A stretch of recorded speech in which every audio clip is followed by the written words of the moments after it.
বিসমিল্লাহির রহমানির রহিম। প্রিয় শিক্ষার্থীর আমন্ত্রণ জানাচ্ছি আমি আব্দুল আলী নাহিদ আলী ইউটিউব চ্যানেলের পক্ষ থেকে। আজকে নতুন একটা বিষয় দেখব, সেটা হলো এইচএসসি ইংলিশ ফার্স্ট পেপারের without clue Dinajpur board 2019। So এখানে কি কি বলা হয়েছে আমরা একটু ঘুরে আসি। Diaspora is an age old, diaspora হলো বা ডায়াসপোরা আমরা বলছি অভিবাসন, এটা হলো অ্যান এজ ওল্ড ইস্যু বা ম্যাটার বা ফেনোমেনন। ডায়াসপোরা হলো পুরনো একটা বিষয়, কোনো ঘটনা। ইন রিসেন্ট টাইমস, সাম্প্রতিক সময়ে, রোহিঙ্গা ডায়াসপোরা মানে রোহিঙ্গা যারা অভিবাসন প্রত্যাশী, has attracted A lot of attention. আমাদের কি করেছে? এ লট অফ অ্যাটেনশন, অনেক মনোযোগ আকর্ষণ করেছে। More than 1 million Rohingyas have fled from, fled মানে পালিয়ে এসছে, বা কাম ফ্রম অথবা migrated from Myanmar to Bangladesh, বাংলাদেশে। দেয়ার মাইগ্রেশন ইজ ড্যাশ, এটা ডিউ টু মানে কারণে। তাদের মাইগ্রেশনটা ছিল কিসের কারণে? Due to the adverse conditions in Rakhine state of Myanmar, the real ancestral homeland of the রোহিঙ্গাজ।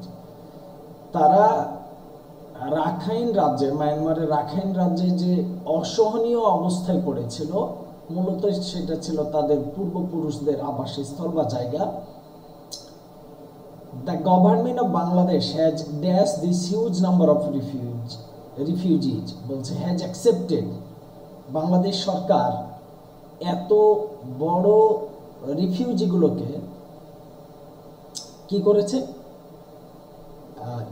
গ্রহণ করে নিয়েছে অন হিউম্যানিটেরিয়ান আউটলুক, মানে মানবতার বা হিউম্যানিটেরিয়ান গ্রাউন্ড থেকে, মানবতার দিক দিয়ে বাংলাদেশ সরকার এত রোহিঙ্গাদের কি করেছে?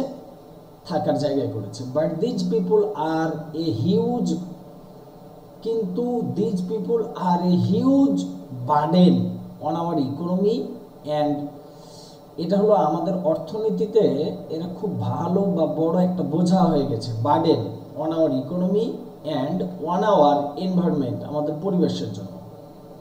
এর পেছনের কারণটা হলো তারা পাহাড়ি এলাকার গাছগুলো কেটে ফেলছে, পাহাড়গুলো কেটে ফেলছে, এটা environment. The world community should extend their full support to the dash Rohingyas migrated, যারা মাইগ্রেশন করে চলে এসছে, migrated Rohingyas, so that they can safely বা easily বা safely নিরাপদে বা সহজভাবে রিটার্ন টু দেয়ার হোমল্যান্ড, তারা তাদের মাতৃভূমিতে আবার ফেরত যেতে পারে। এতটুকুই কাজ ছিল। Thanks in advance. ধন্যবাদ সবাই।